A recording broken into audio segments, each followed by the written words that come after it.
Rick said he wanted to talk something. How cute. All right, Rick, go ahead, bud. Interest rates. Yeah, interest rates. You heard it here first, folks. Something exciting. Yeah. Everybody, thank you for joining us.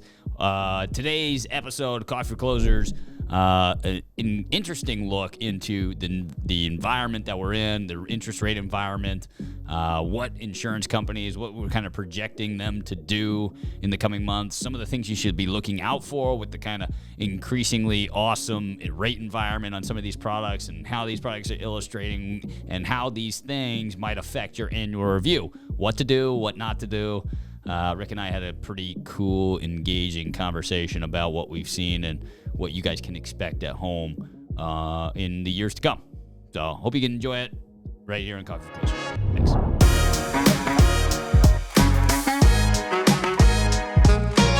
All right, everybody, welcome to Coffee for Closers. Alex Wellings here with my faithful co-host, Mr. Rick Kallmeyer. We're talking all about annual reviews and the new world that we're living in with the Fed raising interest rates and the rate environment just in general, and the annuity space going up, and what that means for our annual reviews and sitting down with clients and blah, blah, blah, yeah, right? Things that change.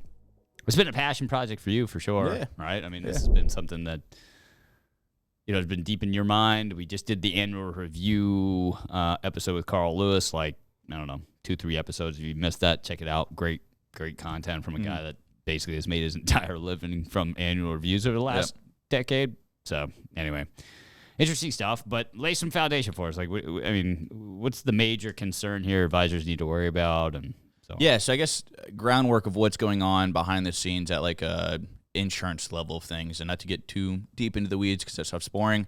But obviously there's a lot of stuff going on in the market right now, the security side of things, as well as in the insurance level, right? You have a extremely volatile stock market, right? Yep. And then you have a pretty rambunctious Fed that's increasing interest rates at a pretty aggressive level, right? Yep. And that's kind of, I guess, the opposite of the perfect storm that we've been in, of a different perfect storm from 3-4 years ago, right? Where it was somewhat of a lower volatility, right? Everything was just going up on a pretty consistent path, but we had interest rates that were really low.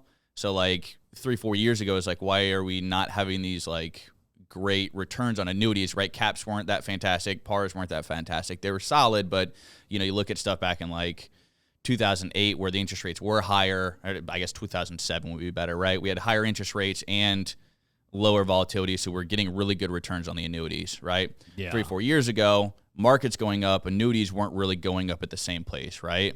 I'm referring to a Dave Ramsey course where saying, hey, you can get a 14% yield in a CD, right? While the market was going up at the same time, right? We were on the opposite spectrum. It's the market was going up, annuities were still getting 4-ish% return, right? It just didn't make a ton of sense. Now we're on the other side of it where we have high interest rates, which is good, especially for fixed assets, but we also have a volatile stock market, which makes it really tough for insurance companies to do their option trading, right? Volatile markets make options more expensive, right?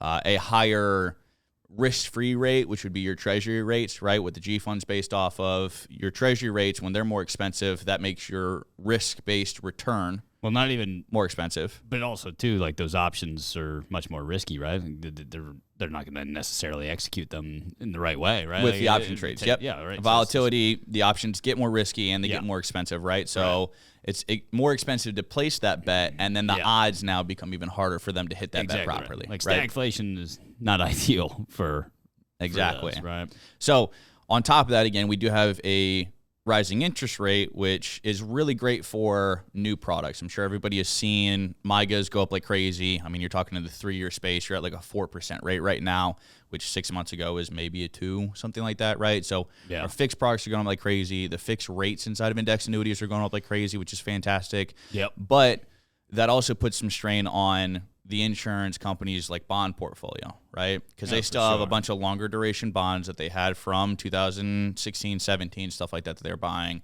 that now, because interest rates have risen, are now not worth as much, right?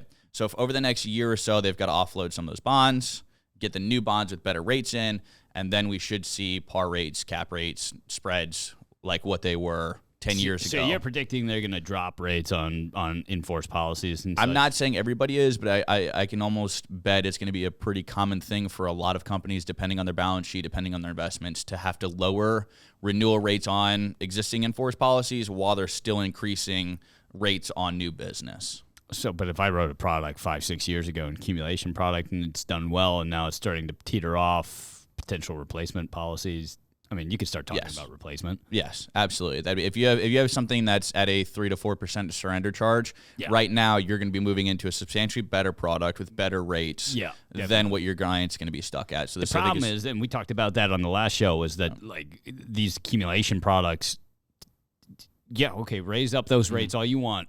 It's not going to mean anything if this period of stagflation continues to exist. Like it's just high par rates and caps and low spreads for no reason. On indexes that aren't going to perform on indexes that aren't going to perform for a while. And sure, a few years down the road you might, but again, they're just going to do the same thing, right? They're going to adjust down the rates down the road.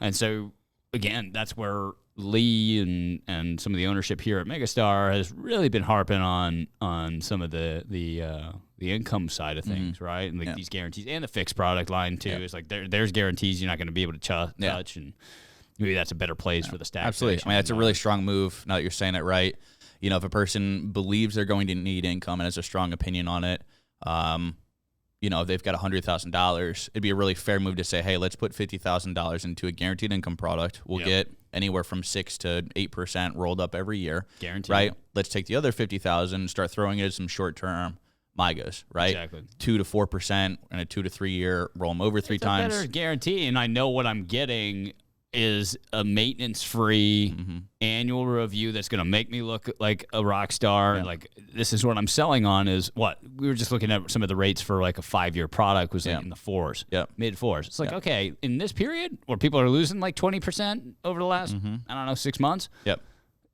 Ain't a bad deal. That's not a bad deal, especially when they see the horizon doesn't look much brighter, right? So it's like, okay, well, I can get guaranteed 4% for 5 years, and I can have my income solved over here from an income product that's going to make a guarantee as well. It's like, that's at least where our shift has happened. I know a lot of folks out there are like, oh, well, you know, I'm stuck with that income product, but that's what the purpose was of it. And the rolling over or re-rolling over of product later on would be, you know, we make a decision in 5 years when this MIGA's up on what we're going to do. And even looking at some of the shorter duration index annuities, right? Looking at something in the 5-year to 7-year space rather than the full 10-year. But right? Is it going to be indexed? Yeah, you still do the index, right? And you could look at, so the problem is just like, do you believe, I mean, look, odds are 2 years from now you start seeing positive returns. Yeah, absolutely. But, you know. Right. So the concept would be, right? I still worry about, again, selling that 5-year indexed annuity, and I'll let you finish your thought there. I still worry about selling that 5-year indexed annuity to somebody and again, on inflated caps, rates, all that not stuff. Getting return for not getting the return. And when product. we finally would start getting return, they bump it down. Again, these are actuarial tables. They're trying to hit a nut here. You know, so they know they can jack this up and hopefully increase sales there, and it really doesn't mean anything from them to have to pay things out. So hopefully, right, you'd get 2 to 3 years on the back end of it where you get the return enough to make up for the first year to 2 years where we didn't get a return. Right? This is like, insurance companies have little risk. I mean, correct me if I'm wrong. You know, that index doesn't perform more than likely, at least the bigger indexes. That option isn't going to be executed. If it performs, the option will pay out. You know what I mean? Yeah, I don't know how they do all of that. That's a little bit beyond my level of like how they're truly calling the options and making the option trades work. I think it just varies by carrier, of course, but I'm just saying. I would say generally, like you see it, right? It's like if an index isn't performing, what do they do?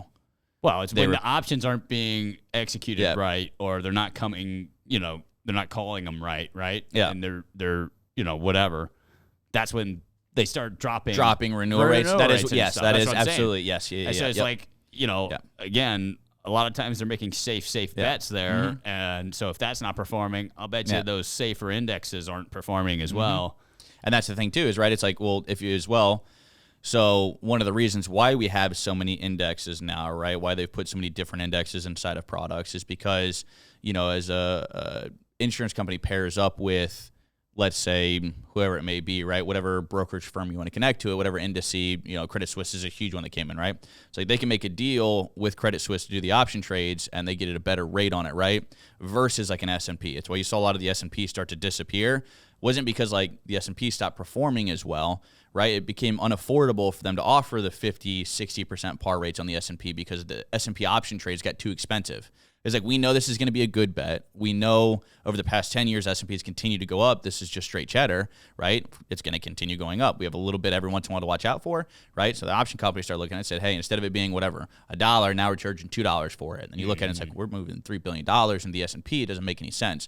Credit Suisse over here is offering us 25 cents per trade we do, right? So now you start moving in, and that's kind of how they partner up with all the different, companies and indices, right? BlackRock, same shit. Same stuff, right? Morgan Stanley, whoever it's going to be, right? So going into it, we got a really volatile market, and I don't think we're going to come out of this thing smoothly, no matter how long it lasts or how short it comes out. It probably isn't going to be a very slow grading back up. It's probably going to be the way up, right, which is just increased volatility all the way through.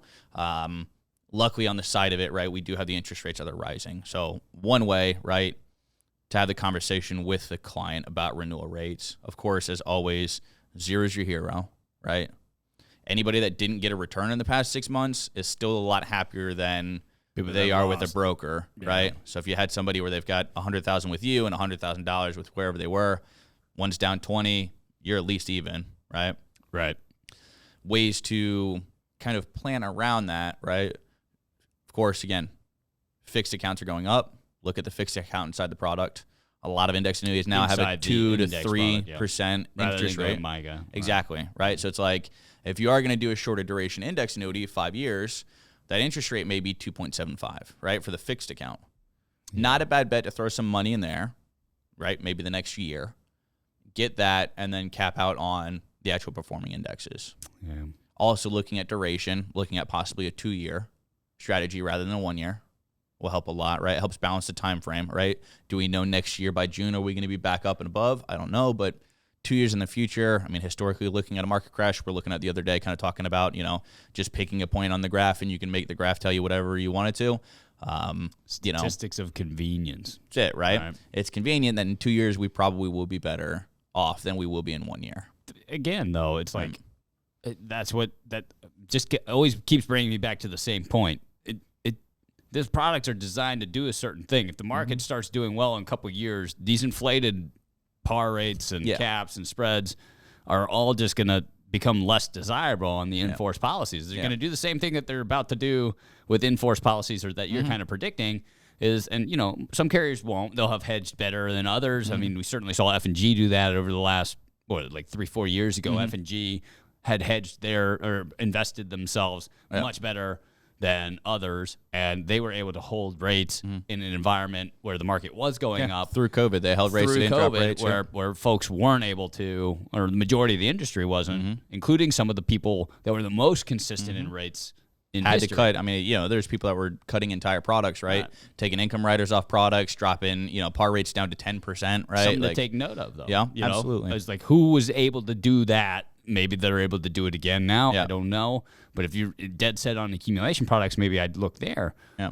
But again, you're talking annual reviews. This is the whole point here, is like, let's set yourself up for a good annual review. I think a lot of advisors during COVID found these annual reviews to be a great place to find extra money or referrals or something like that. Working your book is extraordinarily important. Okay, got it. Guess what's the most important annual review? The first one. Yeah. Right? And so if you've set yourself up for a place where likelihood is 12 months from now we're not going to see some huge return. Yeah. I mean, maybe I'm wrong. Possibly. Who knows? Nobody can know, right? Maybe I'm wrong. But at 8% inflation, I would rather have a safe bet right now, knowing that the market is just kind of taking this turn for the all-expected bear market that we've been waiting for the last, 2 decades almost, right? This is something that I'd want to set up myself, even if it meant that I'm putting some money into an income product, fine, that's going to solve that income need down the road. I might still go with the MIGA and get 2% more than the fixed bucket in a 5-year, whatever. It takes a smaller commission hit, but I know this first annual review is going to go well. No matter what, it's going to go well. And I'm not going to have lost any money. I'm going to have guaranteed money to this person. Everything's a guarantee here. I think that's the most important thing. And in 5 years, we'll make a decision on what's the best strategy, because we'll likely be in a bull market, and that bull market will be stable for a good long time, and we can make money moves at that point and put it into whatever.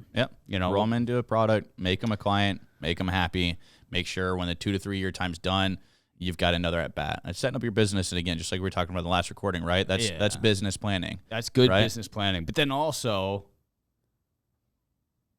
I'd make the client convince me otherwise. Right? Yeah. So if they wanted this, I'd be like, okay, well, look, this is my suggestion. But again, if you're really wanting market exposure because you don't think that it's going to be up or down the road, or you don't think we're going to be stuck here much longer, then let's look at some of these shorter term products, a good middle ground, like you're saying, where we can have some money in a fixed bucket, we can have some money exposed to the returns or these inflated, par rates, caps, whatever, and see where that goes. Yeah. But at least at that point, it's the clients.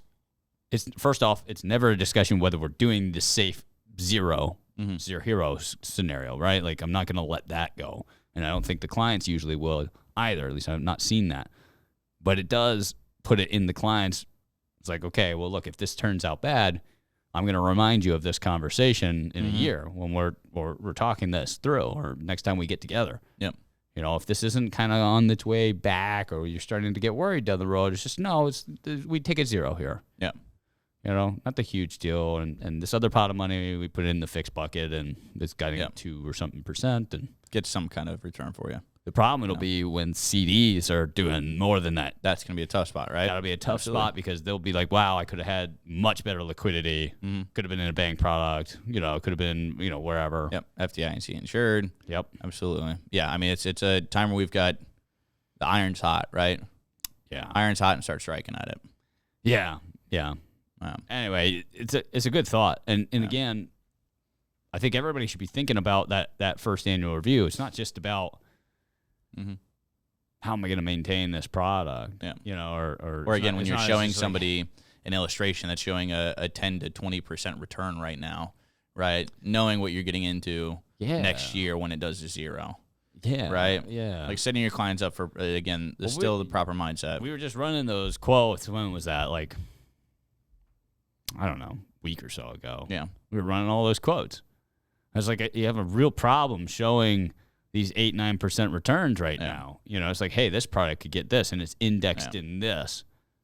Especially when we were talking like BlackRock funds with F&G or BlackRock options, like inside the index, and the rates look really attractive. And then you're also looking at TSP's BlackRock funds, and those are abysmal. And you're like, well, wait a second. If I'm saying they're going to get 4 or 5% of this BlackRock fund, right, or whatever the cap was, I forget, or the par rate, you're going to participate in this BlackRock fund, and it's, so if this fund does like 8%, it does great, and this is kind of where we'd expect the account, and then you look at your BlackRock funds at TSP, and they're down, 6-7% this month. Yeah. Like, ooh, boy. Yeah, it's like write it out till the end of the year. I'm not going to put myself in a place where the client's just going to throw that right in my face. Like, I can't. At least, anyway. Yeah.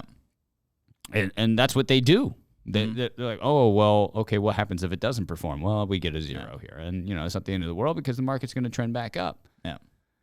And then you have that first annual review, and it comes back and says, look, I warned you about it, but, look, it's going to bounce right back up. And that's when this incredible par rate will take effect and help us make up. That's why we bought this product at this time. We had great rates. This is going to allow us to do it. And then the second the market does start to do well, the rates change on you. And now, again, maybe you made the return that year. Yeah. But then the third, next fourth year, fourth year, like you're back to making whatever, and the market's really booming at this point. And now you're looking like a fool. Yeah. Right? And they're getting frustrated with you. And for those, I know for certain there are people in this business that aren't even doing these. No, and this doesn't even matter. It's like, I sell it and then I'm done. In your heart of hearts, you'd never admit it, but in your heart of hearts, you don't sit down and have more than a 5-minute conversation about reallocation with folks, or send them an email about where they should reallocate, and that's about it. But I guarantee you are creating the demise of your own practice. Yep.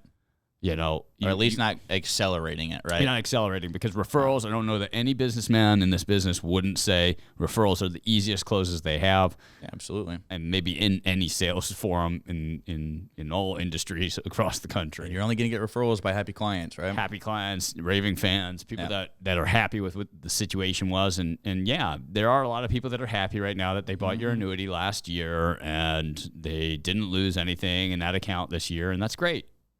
Make sure you're having an annual review with that person, because that person is going to be your raving fan, create the next referral for you. Yep.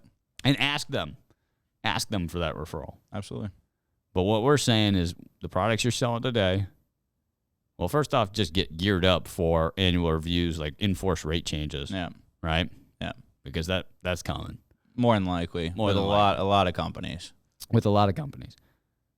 And then on the other side of this, be wary of the products that you're selling right now that are inflated to a degree, right? It's not time to jump ship to the next flashiest thing. It's like, find solace and guarantees in a time of uncertainty. Yep. Right?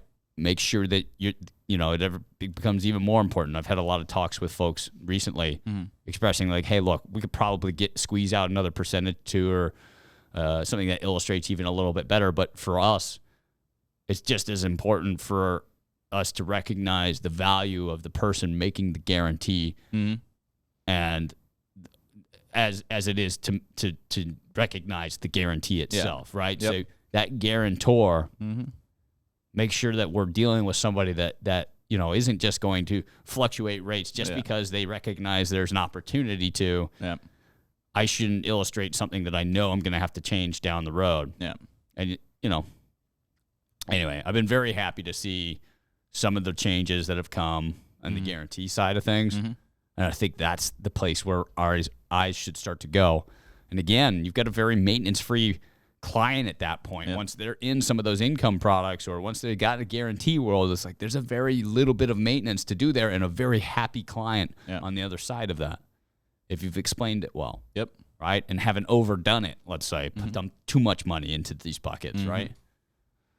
Anyway. Yeah, if you've done a proper planning and set expectations properly. I think so. Absolutely. It'll be fun. I mean, again, you got a lot of new stuff coming out, so be excited about the new options, new opportunities, but also be prepped for what that costs, right? Yeah. Yeah. I mean, they'll drop payout factors on you too, folks. Yep. That's certainly been some done. Of the things. Let me ask you this. Guarantees on the payout. The guarantees aren't guaranteed on the payout factor. Payout factors aren't guaranteed. So like when you see and even like par rates and stuff aren't guaranteed. Now more companies have come out, like again, F&G. F&G does have a set guarantee to say, hey, look, we're not going to drop our par rate below this level, and other companies have it as well to say, hey, look, our par rate right now is at 100%. We'll never drop it below 50. But it's like those are more. I mean, if you're going to put it to the S&P, right? It's like I want to say they're low. It's low. It's like 10% or something like that. So you're gonna. It's basically the fixed account, right? It'd be an equivalent to the fixed account with more risk. Right? This is a science, a literal science in the back end. They're not trying to. Yeah. It's worrisome. It should be worrisome for you if you've got an insurance company that's paying out these outrageous percentages sometimes. Yep. Because that means they're not staying profitable enough, or that could be an uh-oh scenario for them where they didn't price the product enough. And either major changes are coming or a rating drop as a company in whole. Oh, it's nuts to me now. I remember, at least when I first got in the business, like a 40 to 50% par rate on the S&P was solid. So yeah, it's a pretty decent, right? S&P does 10, I get 5. S&P does more than 10. Now I'm really in the money, right? We get a 15 or 20% year. It's like, I made 10% this index. That's fantastic. I'll take that for 1 year. Realistically, I'm expecting to do 8%, 10%, something like that. Now it's like you see par rates are just crazy, man. It's like 230, 245% of the index, right? Not S&P. The index has changed too. That's what I'm saying, but it's still crazy. That's why your point has always been that you run to gauge a product's core. Yeah. You've always said I like to run S&P to S&P. Because what they're going to offer you on the S&P is appropriate is the to exact. That's what they've priced the product out to. It's as clear as day, right? And so you can pick whatever fancy index you want. That index That's the one that's the lever they're going to pull. Yep. Right. Yep. And it's they can't just pool around on that S&P 500 index because there's only so much room they got. There's only so much room. So that's where they're trying to hit. That's the brilliant part of that. It's a great science. I just there haven't been significant advancements in actuarial science in the last 5 years. I'll tell you, that have changed their abilities. To price a product or to make a product. If anything, it's people are living longer, and that should be hurting the insurance companies' formulas. To a degree. Yep. Again, right? we planned. These tables were built; they're adjusted relatively, but we've been living a lot longer, a lot faster, right? So to adjust to that, especially the income products. But yeah, man, there's only a certain amount of guarantee to it. I'd say with all the products, the best guarantee you can hope for is you're going to walk out with your money when you're done, right? Definitely. That's the only thing I'd truly guarantee to a client. Maybe the roll-up rates, but again, you can just adjust the payout factors on the other side of it, right? So I wouldn't guarantee an income stream to them.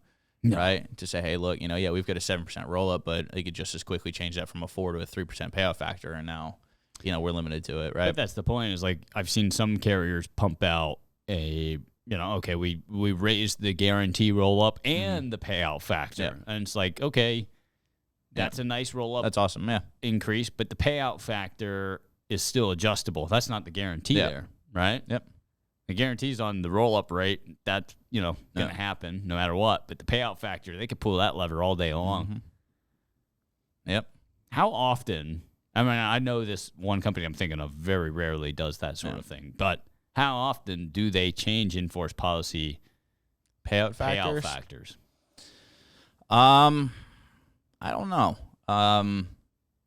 Good conversation. That's a good conversation. It's a good research piece to look at. I want to say it's less common than just index rate changes. Like an index rate change on accumulation product. I definitely see payout factors happen on non-guaranteed products. Like they change that stuff all the time. Yeah. But on the guaranteed products, like a true guaranteed roll up. Change? Yeah, true guaranteed roll up. This is an income rider you're paying for. Yeah. That'd be a cool study to do. Be interesting to research that. It's such a hard thing to find too because they bury it so well.